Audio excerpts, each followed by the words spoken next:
여러분 안녕하세요. 저희 건강 채널에 오신 것을 환영합니다.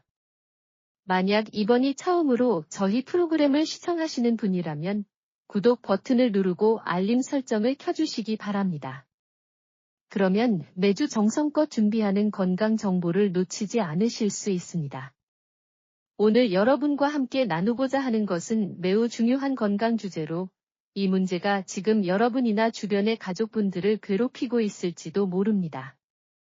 석 달 전 서울 강북구에 거주하시는 김할아버지께서 무거운 발걸음으로 서울대병원 내분비내과를 찾아오셨습니다. 손에는 마음을 무겁게 하는 검사 결과지를 들고 계셨습니다. 65세인 김할아버지는 퇴직한 공무원으로 평상시 몸이 꽤 건강한 편이어서 매일 아침 근처 북한 산둘레길에서 운동을 하셨습니다. 하지만 이번 건강검진 결과는 본인과 가족들을 매우 걱정시켰습니다. 의사 선생님, 제 당화혈색소가 8.5%나 나왔는데 이게 심각한 건가요? 김할아버지가 걱정스럽게 의사에게 물었습니다. 저는 평상시 건강관리를 잘 하고 있는데 아침에는 흰죽에 밑반찬으로 식사하고 점심도 집에서 챙겨 먹고 저녁도 간단하게 먹는데 왜 혈당이 이렇게 높은 걸까요? 김할아버지의 아내가 옆에서 급하게 말을 덧붙였습니다. 의사 선생님, 저희가 정말 식단 관리를 잘 하고 있거든요. 남편이 기름진 음식은 잘 안 드시고 매일 고구마도 쪄서 드리고 있어요. 몸에 좋다고 해서요. 과일도 단맛이 나는 자연산으로만 골라서 사과, 배, 감 이런 걸로만 드리는데 왜 혈당이 안 떨어지는 걸까요?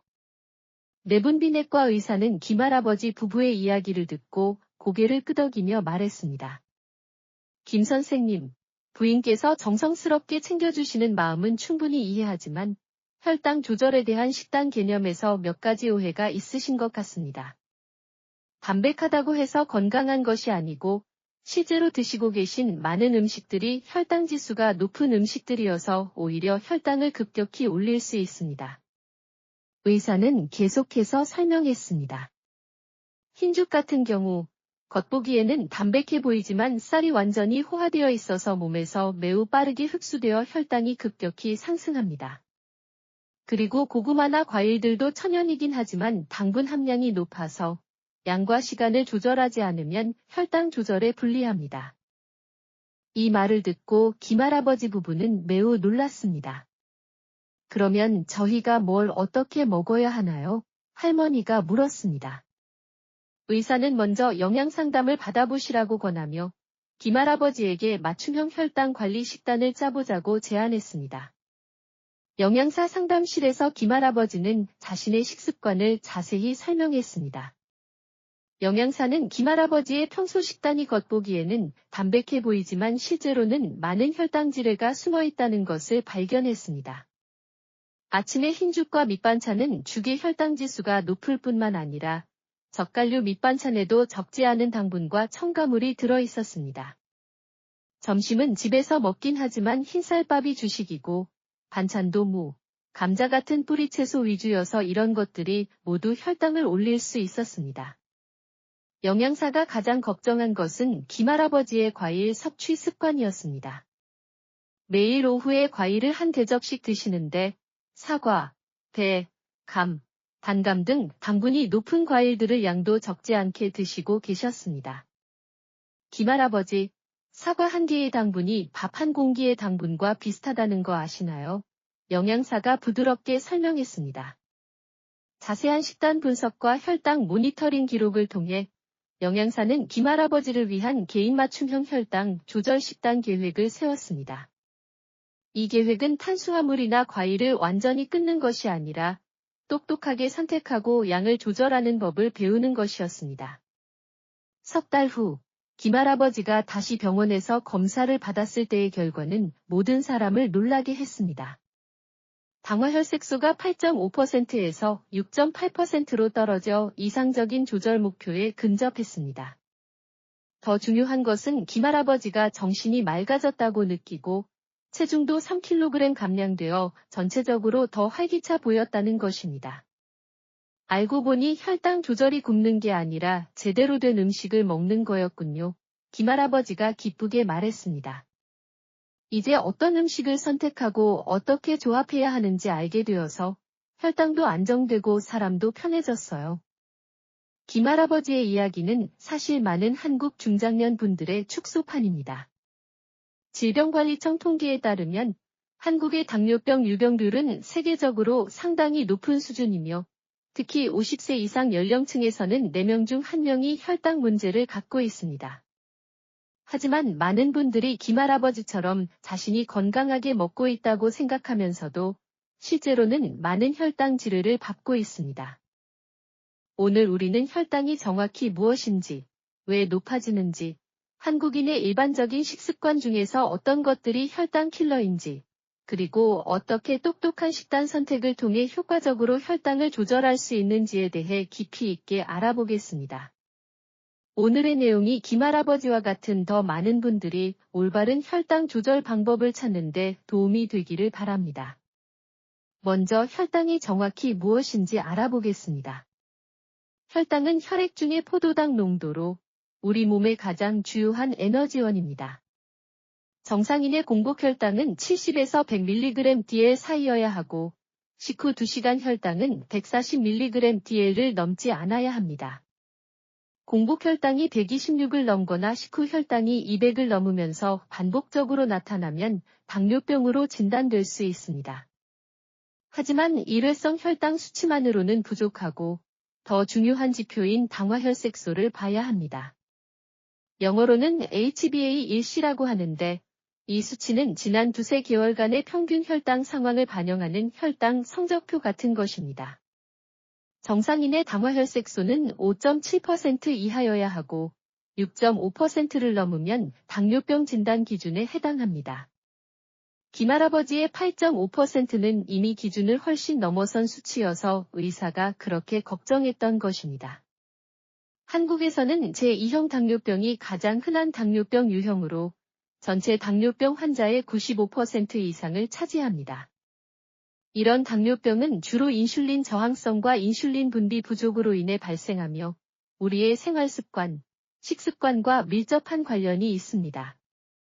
특히 중장년층은 나이가 들면서 몸의 인슐린 민감성이 떨어지는데 여기에 부적절한 식습관이 더해지면 혈당 조절이 어려워집니다. 혈당 조절 방법을 이해하려면 먼저 혈당 지수, 즉 흔히 말하는 GI 지수를 알아야 합니다. GI 지수는 음식이 혈당을 얼마나 빠르게 올리는지를 측정하는 지표로 0에서 100까지의 수치로 표현됩니다. GI 지수가 높을수록 그 음식이 혈당을 더 빠르고 급격하게 올린다는 뜻입니다. 일반적으로 GI 지수 70 이상은 고혈당 지수 음식, 56에서 69는 중혈당 지수, 55 이하는 저혈당 지수로 분류합니다. 한국인이 자주 먹는 음식의 GI 지수를 살펴보겠습니다. 흰쌀밥의 GI 지수는 약 84로 고혈당 지수 음식에 속하고 흰죽은 더 높아서 90 이상까지 올라갈 수 있습니다. 이것이 영양사가 김할아버지의 흰죽 아침 식사가 혈당에 불리하다고 말한 이유입니다. 반면 현미의 GI 지수는 50 정도, 귀리는 약 55 정도로 중저혈당 지수 선택지에 해당합니다. 과일의 경우 수박의 GI 지수가 72로 높고 파인애플은 66, 사과는 38, 배는 33, 키위는 50 정도입니다. 김할아버지가 좋아하시던 사과와 배는 상대적으로 낮은 편이지만 양을 많이 드시면 총 혈당 부하는 여전히 높아질 수 있습니다. 하지만 GI 지수만 봐서는 안 되고 혈당 부하 지수, GL 지수도 함께 고려해야 합니다. GL 지수는 GI 지수와 음식의 탄수화물 함량을 함께 고려한 지표입니다. 어떤 음식은 GI 지수가 높아도 탄수화물 함량이 적으면 실제 혈당에 미치는 영향이 클 수 없습니다.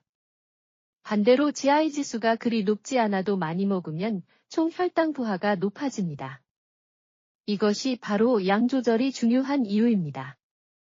저GI 음식이라도 많이 먹으면 혈당이 올라가고 고GI 음식이라도 양을 적절히 조절하고 다른 음식과 함께 먹으면 혈당 충격을 줄일 수 있습니다. 한국의 중장년 분들이 혈당 조절에서 자주 갖는 잘못된 관념이 있습니다. 첫 번째 흔한 오해는 담백하면 건강하다는 생각입니다. 많은 분들이 김할아버지처럼 흰죽, 흰국수 같은 것 보기에 담백한 음식들이 몸에 좋다고 생각하는데 실제로는 이런 정제된 탄수화물이 혈당에 미치는 충격이 큽니다. 두 번째 오해는 천연 음식에 대한 맹신입니다. 많은 분들이 천연이면 건강하다고 생각해서 꿀, 흑설탕, 과일 등을 자유롭게 드시는데 이런 것들이 천연이긴 하지만 혈당에 미치는 영향은 일반 설탕과 크게 다르지 않습니다. 특히 한국인들이 좋아하는 일부 뿌리채소들, 고구마, 호박, 옥수수 같은 것들은 영양가는 높지만 전분 함량도 적지 않아서 양 조절이 필요합니다. 세 번째 오해는 과일에 대한 잘못된 인식입니다. 많은 어르신들이 과일에 비타민이 들어있어서 몸에 좋으니 많이 먹어도 된다고 생각하시는데 과일의 과당이 혈당에 미치는 영향은 실제로 상당합니다.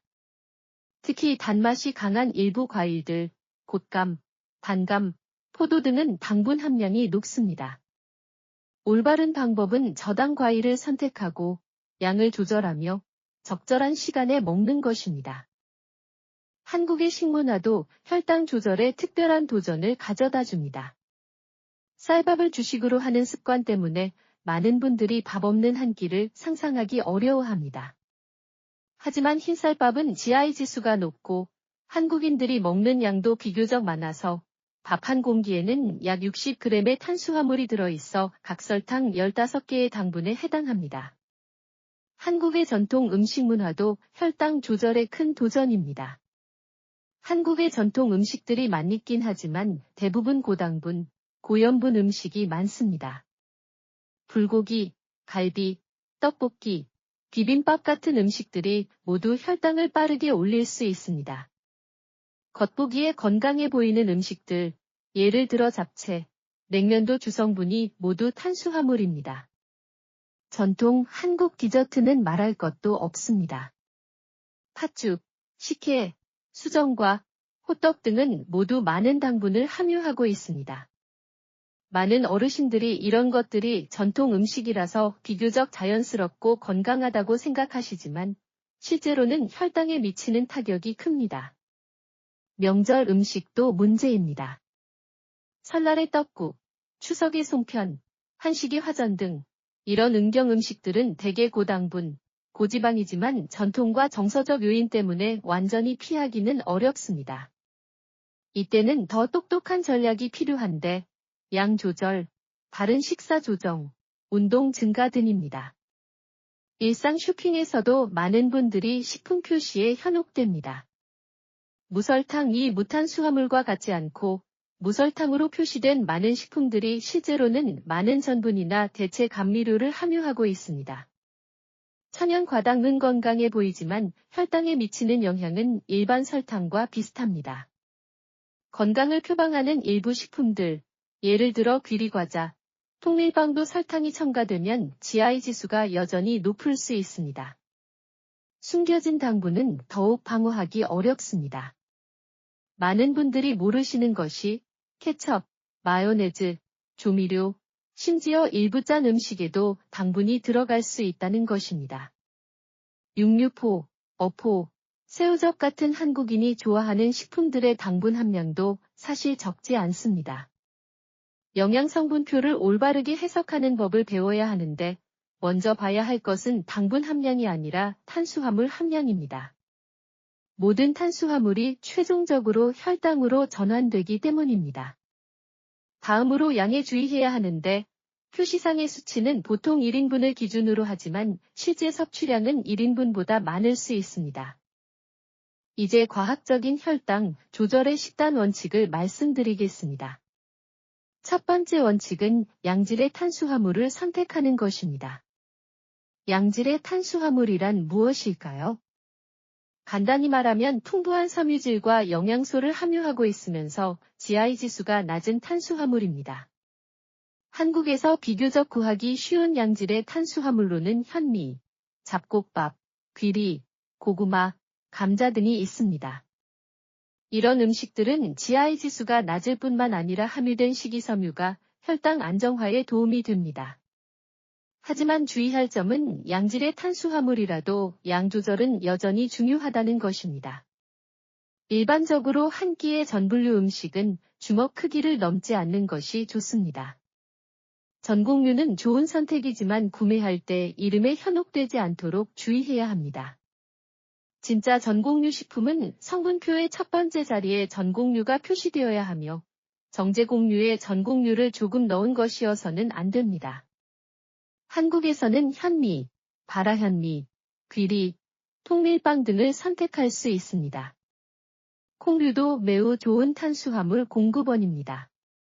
팥, 녹두, 대두, 검은콩 등은 탄수화물을 함유할 뿐만 아니라 풍부한 단백질과 섬유질도 갖고 있습니다. 하지만 주의할 점은 설탕이 첨가된 콩류 제품, 팥죽, 녹두죽 같은 것들은 혈당 조절에 적합하지 않다는 것입니다. 단백질은 혈당 조절에서 중요한 역할을 합니다. 단백질은 혈당에 직접적인 영향을 주지 않으면서도 포만감을 증가시키고 위 배출을 지연시켜 혈당 안정화에 도움이 됩니다. 한국인이 쉽게 구할 수 있는 양질의 단백질로는 생선류, 닭고기, 두부, 계란 등이 있습니다. 특히 생선류를 추천하는데 생선은 양질의 단백질일 뿐만 아니라 심혈관에 유익한 오메가-3 지방산도 함유하고 있습니다. 한국은 삼면이 바다로 둘러싸여 있어 신선한 생선 선택이 많은데 고등어, 꽁치, 연어 등이 모두 좋은 선택입니다. 두부 제품도 한국인에게 친숙한 단백질 공급원입니다. 두부, 순두부, 콩나물 등은 양질의 단백질을 함유할 뿐만 아니라 가격도 비교적 저렴합니다. 하지만 무설탕 제품을 선택하여 추가 당분 섭취를 피하도록 주의해야 합니다. 지방 선택도 마찬가지로 중요합니다. 좋은 지방은 혈당에 영향을 주지 않을 뿐만 아니라 식후 혈당 상승을 지연시키는 데 도움이 됩니다. 올리브 오일, 아보카도 오일, 견과류 등이 좋은 지방 공급원입니다. 한국 전통 조리법은 돼지기름, 들기름을 좋아하는 편인데 이런 것들이 혈당에 직접적인 영향을 주지는 않지만 심혈관 건강에 불리하므로 당뇨병 환자는 특별히 주의해야 합니다. 식사 구성의 황금 비율은 채소 절반, 단백질 4분의 1, 탄수화물 4분의 1입니다. 이런 구성은 영양이 균형 있을 뿐만 아니라 혈당 조절에도 도움이 됩니다. 채소의 식이섬유가 혈당 상승을 지연시키고 단백질이 포만감을 증가시키며 적당량의 탄수화물이 필요한 에너지를 제공합니다. 채소는 혈당 조절의 최고 파트너입니다. 대부분의 잎채소류, 시금치, 배추, 상추는 GI 지수가 매우 낮고 풍부한 식이섬유와 영양소를 함유하고 있습니다.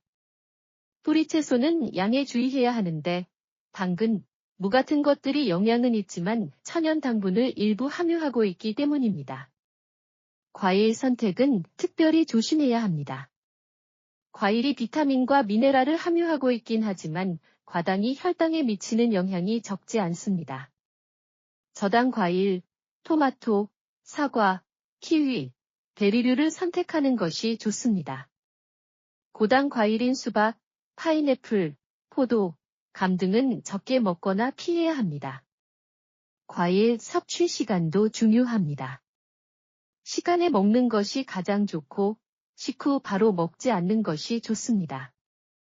이렇게 하면 식후 혈당이 과도하게 상승하는 것을 피할 수 있습니다. 양의 경우 하루 과일 섭취량은 대략 주먹 2개 크기 정도로 2-3회에 나누어 드시면 됩니다.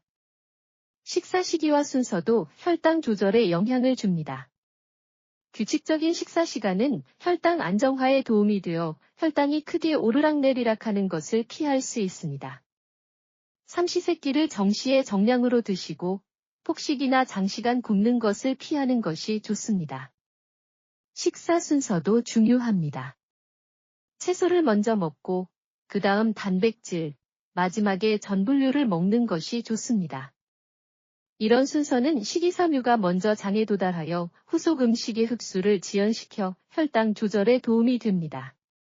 이 개념은 일본에서 야채 먼저라고 불리며 한국에서도 점점 주목받고 있습니다. 간헐적 단식이 최근 인기를 얻고 있으며 혈당 조절에도 도움이 될 수 있습니다. 하지만 당뇨병 환자가 간헐적 단식을 시도하려면 반드시 의사와 상의해야 하며 특히 혈당 강화제를 사용하고 있는 환자는 저혈당의 위험을 피해야 합니다. 운동과 식사 시기의 조합도 중요합니다. 식후 30분에서 1시간은 혈당 상승의 절정기인데 이때 가벼운 운동, 예를 들어 산책을 하면 근육이 혈당을 이용하는 데 도움이 되어 식후 혈당을 낮출 수 있습니다. 하지만 격렬한 운동은 피해야 하는데 혈당이 크게 변동할 수 있기 때문입니다. 한국에는 혈당 조절에 친화적인 음식 선택이 많이 있습니다. 주식으로는 브로콜리 라이스, 무채 등으로 흰쌀밥을 일부 대체할 수 있습니다. 브로콜리를 쌀알 크기로 만들어 볶으면 식감이 밥과 비슷하지만 탄수화물 함량은 매우 낮습니다. 무채도 볶아서 먹으면 포만감을 증가시키면서도 혈당을 올리지 않습니다. 곤약과 마약 제품은 매우 좋은 저칼로리 대체품입니다. 곤약면, 곤약밥은 칼로리와 탄수화물이 모두 낮아서 주식의 일부를 대체할 수 있습니다. 하지만 조미에 주의해서 고당분 소스 사용을 피해야 합니다. 두부와 두부 가공품은 주식의 일부가 될 수 있습니다. 모두부, 순두부, 두부조림 등이 모두 포만감을 증가시키고 단백질 함량이 높습니다. 한국의 전통 두부 제품 선택이 많아서 다양하게 활용할 수 있습니다. 한국 요리의 건강한 개조는 사실 어렵지 않습니다. 비빔밥에서 밥의 양을 줄이고 채소를 늘리거나 두부를 추가할 수 있습니다. 냉면에서는 면의 양을 절반으로 줄이고 채소를 더 많이 넣을 수 있습니다. 불고기는 설탕 대신 천연 감미료를 사용하고 채소를 함께 구워 먹을 수 있습니다. 전통 한국 간식의 대체 방안도 많이 있습니다. 단 것이 당길 때는 무설탕 두유나 견과류를 선택할 수 있습니다. 짠 것이 당길 때는 삶은 계란, 김, 두부조림 같은 저탄수화물 간식을 선택할 수 있습니다. 맥반석 계란은 좋은 단백질 공급원이면서 구하기도 쉽습니다.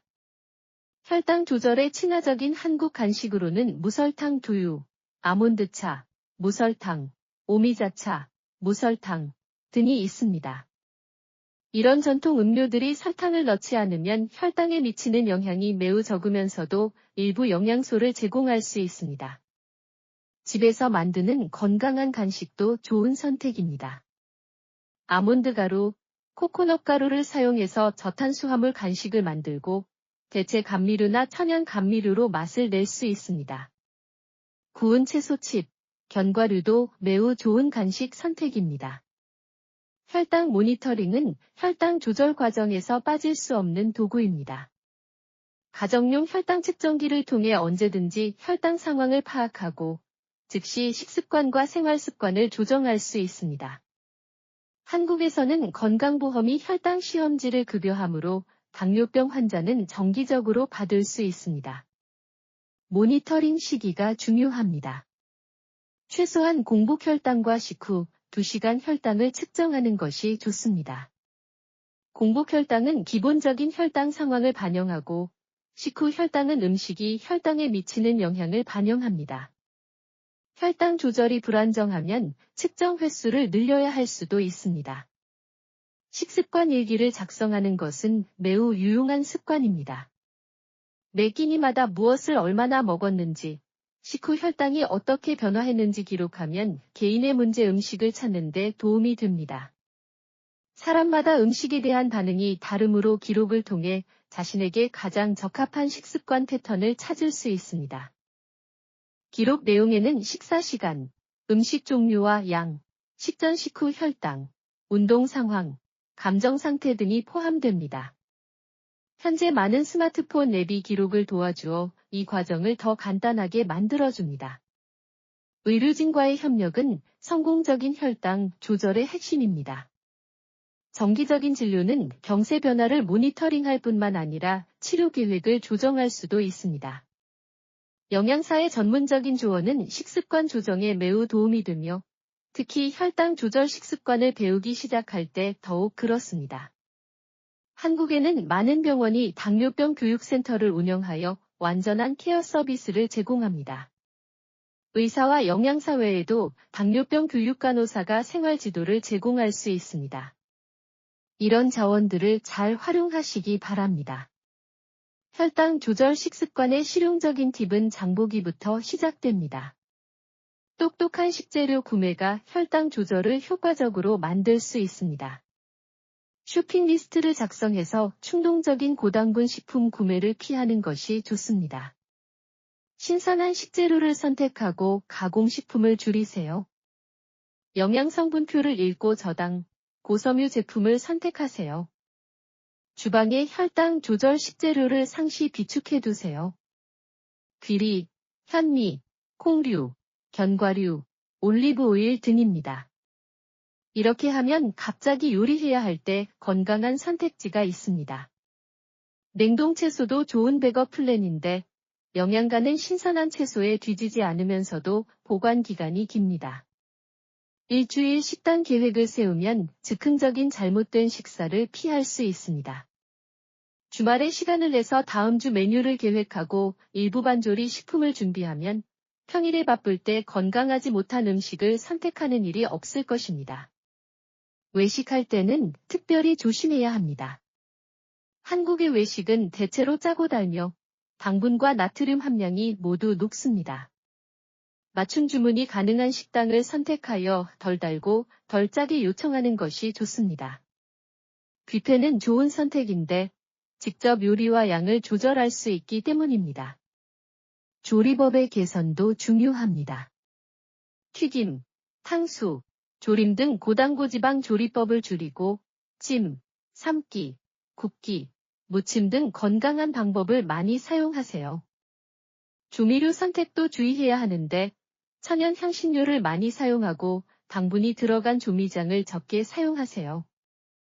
음식의 맛을 유지하려면 파, 생강, 마늘, 고추, 허브 등 천연 조미료를 많이 활용할 수 있습니다. 레몬즙, 식초도 신맛을 더해서 음식의 층차를 만들 수 있습니다. 적절한 향신료는 풍미를 높일 뿐만 아니라 일부는 혈당 조절에도 도움이 되는데 계피, 강황 등이 그렇습니다. 회식은 한국인의 사교 생활에서 중요한 부분이지만 혈당 조절에는 도전이기도 합니다. 회식할 때는 먼저 채소를 조금 먹어서 배를 채우고 공복 상태에서 폭식하는 것을 피할 수 있습니다. 요리를 선택할 때는 찜 요리를 많이 선택하고 튀김 요리를 적게 선택하세요. 음료는 무설탕 차류를 선택하고 당분이 들어간 음료를 피하세요. 명절 식사 처리에는 전통과 건강의 균형이 필요합니다. 명절 음식을 완전히 먹지 않으면 기분과 사교에 영향을 줄 수 있지만 양을 조절하거나 건강한 식재료로 전통 요리를 만들 수 있습니다.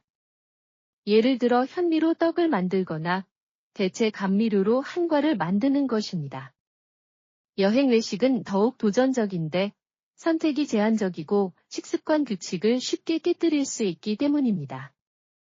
미리 목적지의 식당 정보를 알아보고 건강한 선택지가 있는 곳을 선택하는 것이 좋습니다. 건강한 간식을 준비해서 배고플 때 함부로 먹는 것을 피할 수도 있습니다. 혈당 이상 시의 대응도 중요합니다. 혈당이 너무 높으면 무엇인가 먹지 말아야 할 음식을 먹었는지, 양이 과했는지 점검해야 합니다. 혈당이 너무 낮으면 즉시 빠르게 흡수되는 당분을 보충한 다음 약물 과량이나 운동 과도였는지 점검해야 합니다. 운동은 혈당 조절의 또 다른 중요한 도구입니다. 중장년층에게 적합한 운동으로는 산책, 수영, 태극권, 요가 등이 있습니다. 이런 운동들은 강도가 적당해서 혈당 변동이 과도하지 않고 지속하기도 쉽습니다. 유산소 운동은 몸이 혈당을 더 잘 이용하도록 도와주고 인슐린 민감성을 높입니다. 매주 최소 150분의 중등도 강도 유산소 운동을 권하며 5일로 나누어 매일 30분씩 할 수 있습니다.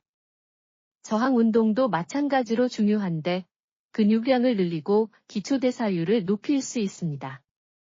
근육은 혈당을 소모하는 주요 기관으로 근육량이 많을수록 혈당 조절이 쉬워집니다. 간단한 저항 운동으로는 탄력밴드 운동, 덤벨 운동 등이 있습니다. 운동의 시간과 강도는 적당해야 합니다. 과도한 운동은 혈당에 큰 변동을 일으킬 수 있어서 몸에 해롭습니다. 가벼운 운동부터 시작해서 점차 강도와 시간을 늘리는 것이 좋습니다. 운동 전후의 혈당을 모니터링해서 운동이 혈당에 미치는 영향을 파악하세요. 한국에는 운동하기 좋은 환경이 많이 있습니다. 공원, 한강변 산책로, 체육관 등이 모두 좋은 선택입니다. 많은 지역에서 어르신 운동교실도 운영하고 있어서 동년배 친구들과 함께 운동할 수 있어 건강하면서도 사교적입니다. 생활습관 조정도 무시할 수 없습니다. 수면이 혈당 조절에 미치는 영향이 큽니다. 수면 부족은 인슐린 민감성에 영향을 주어 혈당 조절을 더 어렵게 만듭니다. 매일 7, 8시간 잠을 자고 규칙적인 작습을 유지하는 것이 좋습니다. 스트레스 관리도 중요합니다. 장기간의 스트레스는 몸에서 스트레스 호르몬을 분비하게 해서 혈당 안정에 영향을 줍니다. 운동, 명상, 음악 감상 등의 방법으로 스트레스를 줄일 수 있습니다. 취미 생활을 기르는 것도 좋은 스트레스 해소 방법입니다. 금연, 금주는 당뇨병 환자에게 특히 중요합니다. 흡연은 혈액순환에 영향을 주어 합병증 위험을 증가시킵니다. 알코올은 혈당 안정에 영향을 주고 약물과 상호작용을 일으킬 수 있습니다. 이런 습관이 있다면 가능한 한 빨리 끊어야 합니다. 정기적인 건강검진으로 문제를 조기에 발견하고 치료 방침을 조정할 수 있습니다. 혈당 관련 검사 외에도 혈압, 혈중지질, 신장기능, 안저 등에도 주의해야 하는데 당뇨병은 다른 질병을 합병하기 쉽기 때문입니다. 한국에는 매우 풍부한 의료 자원이 있습니다. 각 대학병원마다 내분 비내과가 있어서 전문적인 당뇨병 케어를 제공합니다. 지역병원과 의원에도 당뇨병 클리닉이 있어서 가까운 곳에서 진료받기 편합니다. 영양사 상담 서비스가 한국에서 점점 보편화되고 있습니다. 건강보험이 당뇨병 환자의 영양상담을 급여함으로 잘 활용하시기 바랍니다. 영양사는 개인 상황에 따라 식단 계획을 세울 수 있어서 혈당 조절 여정에 중요한 파트너입니다. 당뇨병 교육센터는 의사, 영양사, 당뇨교육간호사 등 전문 인력을 통합하여 전방위적인 케어를 제공합니다. 교육센터에 등록한 환자는 더 완전한 서비스를 받을 수 있는데 정기적인 추적 관찰, 교육 프로그램 등이 포함됩니다. 만성질 환자 처방전을 통해 환자들이 매달 병원에 갈 필요 없이 직접 약국에서 약을 받을 수 있습니다. 이는 장기간 약물이 필요한 당뇨병 환자에게 매우 편리하고 복약의 연속성도 보장할 수 있습니다. 지역보건소는 가까운 건강 서비스를 제공하는데 혈당 검사, 건강 상담 등이 포함됩니다. 많은 보건소에서 당뇨병 지원 그룹도 운영하여 환자들이 서로 경험을 교류할 수 있게 합니다. 관련 환우단체와 재단도 많은 자원을 제공합니다. 대한당뇨병학회, 한국당뇨협회 등이 풍부한 교육자료와 활동을 가지고 있으니 적극적으로 참여하시기 바랍니다. 김할아버지의 이야기로 돌아가 보겠습니다. 석 달간의 노력을 통해 김할아버지의 개선 성과는 뚜렷했습니다. 당화혈색소가 8.5%에서 6.8%로 떨어졌고 공복혈당도 원래 180에서 120으로 식후 혈당도 180 이하로 조절되었습니다. 더 중요한 것은 정신이 맑아졌다고 느끼고 더 이상 쉽게 피로하지 않는다는 것입니다. 김할아버지의 식습관에는 구체적인 변화가 있었습니다. 아침을 흰죽과 밑반찬에서 귀리죽에 견과류를 넣거나 통밀빵에 계란을 곁들이는 것으로 바꾸었습니다. 점심은 흰쌀밥에서 현미밥으로 바꾸고 양도 절반으로 줄여서 채소를 한 접시 더 추가했습니다. 저녁은 더 가볍게 해서 채소와 단백질 위주로 하고 전 분류는 조금만 먹었습니다. 과일 선택도 똑똑해졌습니다. 김할아버지는 이제 주로 토마토, 사과, 키위 같은 저당 과일을 드시고 양도 하루에 주먹 2개 크기로 조절합니다. 예전에 좋아하시던 단감, 포도는 이제 특별한 경우에만 조금씩 드십니다. 김할아버지는 규칙적인 운동도 시작했습니다. 매일 저녁 식사 후 근처 공원에서 30분간 산책하고 주말에는 한강변 공원에서 자전거를 탑니다. 운동이 혈당 조절에 도움이 될 뿐만 아니라 기분도 좋아졌다고 하십니다. 가장 중요한 것은 김할아버지가 혈당 모니터링을 배웠다는 것입니다. 매일 공복 혈당과 한 번의 식후 혈당을 측정하고 작은 노트에 기록합니다. 이런 기록을 통해 자신이 어떤 음식에 더 민감한지 발견하고 조정하는 법도 배웠습니다. 김할머니의 지지도 매우 중요했습니다. 건강한 요리법을 배우고 혈당 조절 메뉴 조합을 익혔습니다. 부부가 함께 식습관을 바꾸어서 김할아버지뿐만 아니라 김할머니의 건강도 개선되었습니다. 김할아버지 외에도 많은 다른 성공 사례들을 볼 수 있었습니다. 어떤 60세 퇴직교사는 식사 순서를 바꾸고 운동을 늘려서 당화혈색소를 7.8%에서 6.5%로 낮췄습니다. 어떤 65세 주부는 채소로 주식의 일부를 대체하는 법을 배워서 체중을 5kg 감량하고 혈당도 안정화했습니다. 이런 성공 사례들은 혈당 조절이 불가능한 임무가 아니라는 것을 알려줍니다. 핵심은 올바른 관념을 갖고 지속적으로 행동하며 적절한 지지를 받는 것입니다. 사람마다 상황이 다르므로 자신에게 가장 적합한 방법을 찾아야 합니다. 혈당 조절 여정에서는 각종 도전을 만날 것입니다. 입맛의 변화는 시간이 필요하고 생활습관 조정에는 의지력이 필요합니다. 하지만 꾸준히 노력하면 반드시 성과를 볼 수 있습니다. 중요한 것은 완벽함을 요구하지 말고 가끔 실수하는 것을 허용하되 계속 노력하는 것입니다. 가족 구성원의 협력이 매우 중요합니다. 가족이 모두 건강한 식습관을 지지하면 혈당 조절이 훨씬 쉬워집니다. 반대로 가족이 여전히 원래의 식습관을 유지하면 혈당 조절의 난이도가 증가합니다. 온 가족이 함께 바뀌는 것을 권하는데 이렇게 하면 모든 사람의 건강에 유익합니다. 경제적 고려도 현실적인 문제입니다. 건강한 식재료의 가격이 높을 수 있지만 장기적으로 보면 합병증을 예방하는 비용이 더 합리적입니다. 그리고 많은 건강한 식재료들, 채소, 콩류 등의 가격이 사실 비싸지 않습니다. 핵심은 선택과 조합을 아는 것입니다. 마지막으로 몇 가지 자주 묻는 질문에 답하겠습니다. 많은 분들이 혈당 조절을 위해 완전히 단 음식을 먹으면 안 되냐고 묻습니다. 사실 그렇지 않습니다. 가끔 단 음식을 조금 먹는 것은 큰 문제가 되지 않는데 핵심은 양과 빈도를 조절하는 것입니다. 대체 감미료를 사용한 디저트를 선택하거나 직접 건강한 버전의 디저트를 만들 수 있습니다.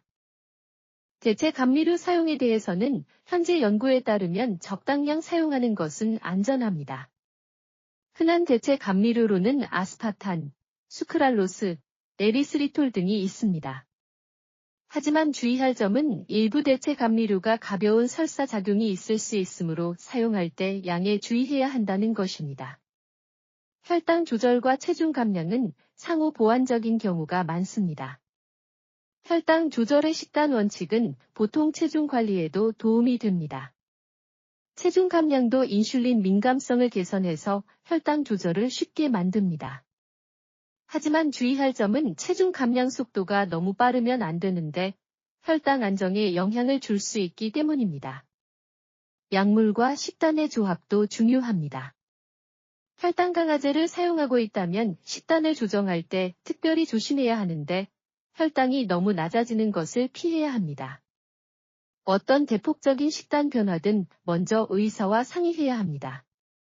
오늘 내용을 정리하면 혈당 조절의 핵심 원칙은 저지하의 음식 선택, 탄수화물 양 조절, 식이섬유 섭취 증가, 규칙적인 식사, 적당한 운동, 정기적인 모니터링 등입니다. 이런 원칙들이 간단해 보이지만 장기간 꾸준히 해야 효과를 볼 수 있습니다. 한국의 중장년 분들에게 드리는 조언은 작은 변화부터 시작하고 성급하게 구하지 말라는 것입니다. 한 끼 식사를 바꾸는 것부터 시작할 수 있는데, 예를 들어 흰쌀밥을 현미밥으로 바꾸거나 채소량을 늘리는 것입니다. 습관이 된 다음에 다음 변화를 계속하세요. 지속적인 모니터링과 조정이 성공의 핵심입니다.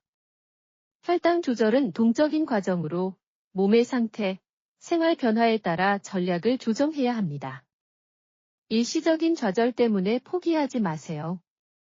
작은 변화 하나하나가 모두 진보입니다. 전문적인 도움을 구하는 시기는 혈당이 지속적으로 높을 때, 식단을 어떻게 조정해야 할지 모를 때, 합병증 증상이 나타날 때, 기분이 저조해서 생활에 영향을 줄 때 등입니다. 전문 의료진이 개인화된 조언을 제공해서 혈당 조절 여정을 더 순조롭게 갈 수 있게 해줍니다. 가장 중요한 것은 장기적인 건강 관리 관념을 세우는 것입니다. 당뇨병은 만성질환으로 평생 관리가 필요합니다. 하지만 이것이 삶의 재미가 없다는 뜻은 아닙니다. 올바른 방법만 익히면 당뇨병 환자도 마찬가지로 맛있는 음식을 즐기고 정상적인 생활을 할 수 있습니다. 혈당 조절은 절대 할 수 있는 일입니다. 김할아버지처럼 당화혈색소 8.5%에서 6.8%로 매일 합병증을 걱정하던 것에서 다시 삶을 즐기는 것으로, 이런 변화는 기적이 아니라 과학적인 식단과 지속적인 노력의 결과입니다. 가정과 사회의 지원 네트워크가 중요합니다. 한국에는 매우 완비된 의료 자원과 사회적 지지가 있으니 이런 자원들을 잘 활용하면 혈당 조절 여정이 외롭지 않을 것입니다. 환우단체에 가입해서 같은 경험을 가진 친구들과 마음을 나누는 것도 좋은 지지의 원천입니다. 마지막으로 혈당 조절 여정에 있는 모든 분들을 격려하고 싶습니다. 자신에게 변화할 능력이 있다고 믿으세요. 건강한 선택 하나하나가 모두 자신에 대한 투자입니다. 건강한 생활은 혈당을 안정화시킬 뿐만 아니라 생명의 아름다운 일들을 즐길 수 있는 더 많은 정력을 주게 됩니다. 오늘 프로그램을 시청해주셔서 감사합니다. 이런 정보가 도움이 되었다고 생각하시면 반드시 구독 버튼을 누르고 알림을 켜주시며 이 영상을 다른 필요한 친구들과 가족들에게 공유해주세요. 여러분의 매번 공유가 혈당 때문에 고민하고 있는 친구 한 분을 도울 수 있습니다. 기억하세요. 혈당 조절은 생활을 제한하는 것이 아니라 더 나은 삶의 질을 위한 것입니다. 함께 건강을 위해 노력합시다. 다음 주에 또 뵙겠습니다.